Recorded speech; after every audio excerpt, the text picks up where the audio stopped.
Okay, welcome back. So this is the final part of this kind of Granite walkthrough set of videos, and in this video I just want to address two particular points within this. The first one is using the UV distortion. Now the way the UV distortion works is it basically, well, you have to kind of understand a little bit about how the UVs actually work to understand how the distortion works. I think it's probably a little bit easier if I show you that in a different blend file. So I have this other blend file set up here. I basically have this cube with a checker texture just applied to it. Now this is all applied to it using generated textures. So if I click on this checker texture and use Ctrl T, you can see I can bring up some texture coordinate and mapping nodes. And with the beauty of the node wrangler, I can actually use Ctrl Shift, click on this mapping node, and you'll actually see how this mapping works. You can see each different corner of this cube is a different colour, and these RGB values pretty much over the entire object are kind of unique in each individual area, and that controls how this checker texture appears on the surface. That's essentially how these vectors work in Blender. It's a little bit easier if we actually break down this RGB system into individual values. So the way to do that is using the converter node. We can separate. Now I'm going to separate X, Y, Z. Just because I'm using UVs, it just makes more sense to me to use X, Y, and Z. But I think using RGB and even HSV kind of works similarly. Not entirely sure, I've always just used these X, Y, and Z for this particular task. So I'm going to connect up the Y and the Z as well. So essentially what we're doing is we are inputting this vector, so all these colours, into X, Y, and Z. We're recombining them and we're getting the exact same back out. So this vector and this vector are exactly the same colours. So the checker texture still works perfectly. So let's look at these individually separated X, Y, and Z coordinates. So if you pay attention to the little axes at the bottom there, you can see the X-axis goes off in this direction. This is the negative side and this is the positive side. So this side is completely black, has a value of 0, and this side is completely white, has a value of 1. And this is a gradient across from positive, or from the negative to the positive x-axis. Same is true for y. You can see here we've got negative y, we've got positive y, again going from 0 to 1, a gradient across our object. And z is exactly the same. The bottom of the object is black, top of the object is white. So again, 0 to 1, and that's essentially your UV coordinates. So what happens if we go in and we start messing with these gradients?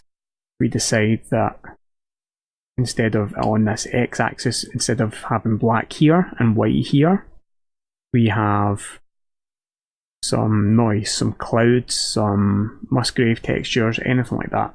How is that going to affect the way this vector decides where this checker texture is? So obviously the easiest way to show this is just by grabbing a noise texture, grabbing an RGB mix node, and we'll plug X into color 1, and we'll plug factor into color 2. You can plug in the color as well, it doesn't really matter too much. Plug in the factor though in this case, and you can see what's happened here. It's messed up the checkers. We can change this factor.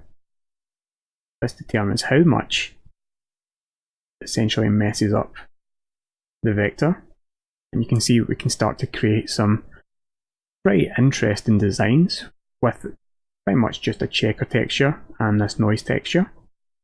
Now let's see what's happening here. Let's look at the result of this mix node. You can see it's essentially cloudy all over.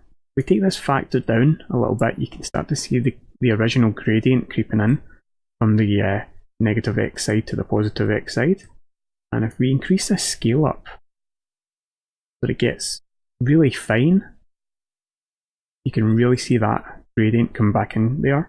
And if we look at the checker texture, you can see the way this noise texture is pretty much distorting the UVs. Now what you will also notice is, you look at this line is still perfectly crisp, and that's because it doesn't really matter where the x coordinates have been moved, because any movement up and down on this is actually the z coordinate. And you can see the same is true on this side. None of these lines have been affected at all, because none of this moves across the x-axis. Of course, this checker texture, when applied to this particular cube, is kind of been applied in 3D. It's been applied on all 6 faces, but this face itself sits on one position on the x-axis, and therefore none of this is distorted at all. The same with this opposite end. I hope that makes sense to you. Now what we can do is we can take this noise texture and this mix texture, duplicate them, and let's just make a little bit more room here.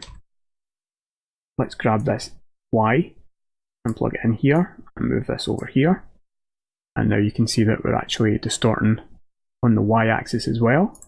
Let's go a step further, duplicate that, grab the z-axis, plug this in here, and plug this in here, and now you can see that everything in this particular texture is being distorted. All the different axes have been distorted.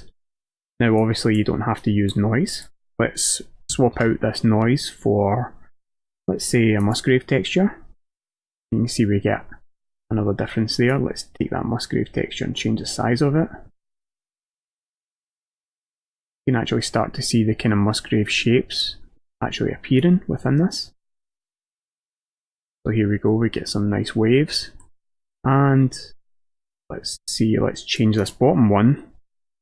Let's change this to, say, Voronoi. Again, let's change the scale of this. 86, and you can start seeing these little dots coming in.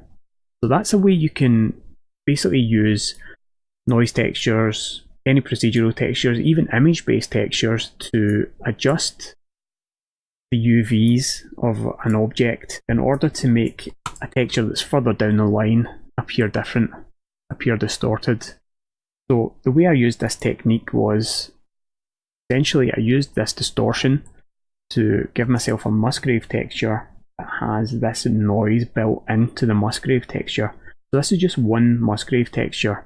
If we chop out this vector and you look at it, this is the original version of it, and this is a version with distorted UV. So you can see how much more detail and richness is in this particular texture. And when you build these all up, then all 8 of these Musgrave textures have all that additional detail. This is what you end up with, something with a lot more richness and a lot more detail. And now when we look at the final version, you can see there's so much more detail in there, and it actually looks better even at a larger scale.